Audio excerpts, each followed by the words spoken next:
नमस्कार।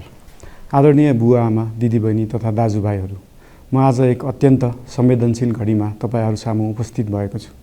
केही दिन अघि सुनसरीको देवानगञ्ज, सिराहा लगायतका स्थानमा भएको दुःखद घटना र त्यसपछि केही जिल्लाहरूमा उत्पन्न अशान्त वातावरणलाई लिएर नेपाल सरकार पूर्ण रूपमा गम्भीर र संवेदनशील छ। यस दुःखद घटनामा परि निधन हुनुभएका हाम्रा नागरिकहरू जयप्रकाश मेहता, ओम प्रकाश मेहता र गणेश यादवप्रति म भावपूर्ण श्रद्धाञ्जली अर्पण गर्दछु।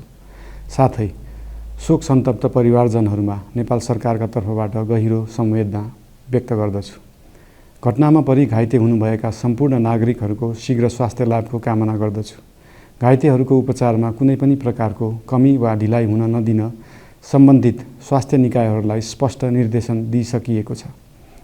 घटना भए लगत्तै सबै सुरक्षा निकायहरूले तत्काल घटनास्थलमा पुगेर परिस्थितिलाई सामान्य बनाउने, थप अप्रिय घटना हुन नदिने र शान्ति सुरक्षा कायम गर्ने प्रयास निरन्तर गरिरहेका छन्।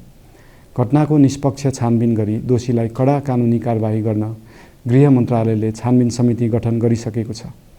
म सबैमा विश्वास दिलाउन चाहन्छु कि यो छानबिन पूर्ण रूपमा निष्पक्ष र पारदर्शी हुनेछ।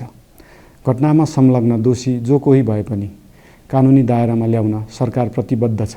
अवस्था थप नबिग्रियोस्, कुनै पनि नागरिकको जनधनको क्षति हुन नपाओस् र स्थानीय स्तरमा विश्वासको वातावरण बनोस् भन्नका लागि नेपाल सरकार निरन्तर क्रियाशील छ। परिस्थिति सामान्यीकरण गर्न केन्द्र स्तरमा सर्वदलीय बैठक आह्वान गरी गहन छलफल गरिएको छ।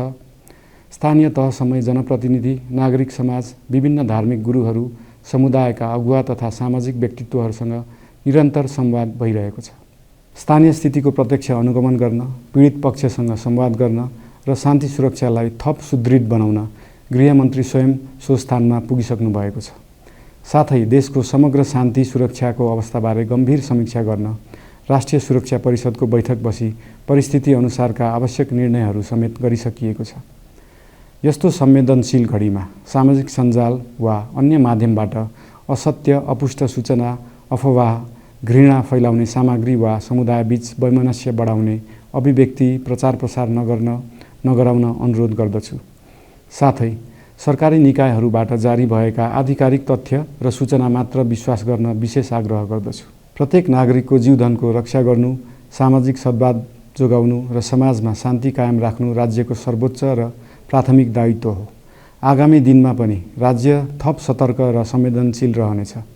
प्रत्येक नागरिकको जीवन सुरक्षाका लागि सरकारका सम्पूर्ण संयन्त्रहरू अहोरात्र खटिनेछन्। शान्ति सुरक्षा भङ्ग गर्ने, अराजकता फैलाउने वा हाम्रो सदियौं पुरानो सामाजिक सद्भाव, सहिष्णुता र भाइचारा खलबलाउने कुनै पनि क्रियाकलापप्रति सरकार पूर्ण रूपमा सचेत छ र यस गतिविधिमाथि कडा कदम चालिनेछन्।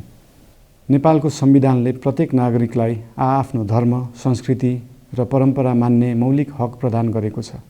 यो संवैधानिक दायित्व निर्वाह गर्न सरकार पूर्ण रूपमा प्रतिबद्ध छ। धर्म समाजलाई आपसमा जोड्ने र प्रेम बाँड्ने शक्ति हो। संसारको कुनै पनि धर्म वा संस्कृतिले हिंसा, घृणा र विभाजन सिकाउँदैन। सबै धर्मको मूल सार करुणा, दया, प्रेम र शान्ति नै हो। देशको कुनै एक स्थानमा भएको अनपेक्षित र दुःखद घटनालाई लिएर कुनै सिङ्गो समुदायलाई आरोपित गर्नु र देशका अन्य भूभागमा समेत त्यसको प्रतिशोधको आगो फैलाउनु कुनै पनि दृष्टिकोणबाट न्यायोचित वा न्यायसङ्गत हुन सक्दैन।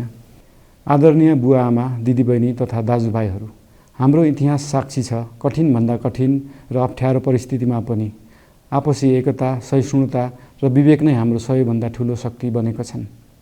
हामी सबैले जिम्मेवार नागरिकको भूमिका निर्वाह गर्दै यो सुन्दर र शान्त नेपाली आकाशमा मडारिएको अशान्तिको बादल हटाउनु पर्नेछ। हम आम नागरिक, नागरिक समाज, धार्मिक समुदाय, सब आदरणीय अगुवा, सब राजनीतिक दल आ जिम्मेवार संचार के माध्यम सबके धैर्यता आ संयमता अपना के शांति, सद्भाव, भाईचारा आ राष्ट्रीय एकता कायम राख के लेल सरकार के तरफ से हार्दिक अपील कर रहल छी। धन्यवाद।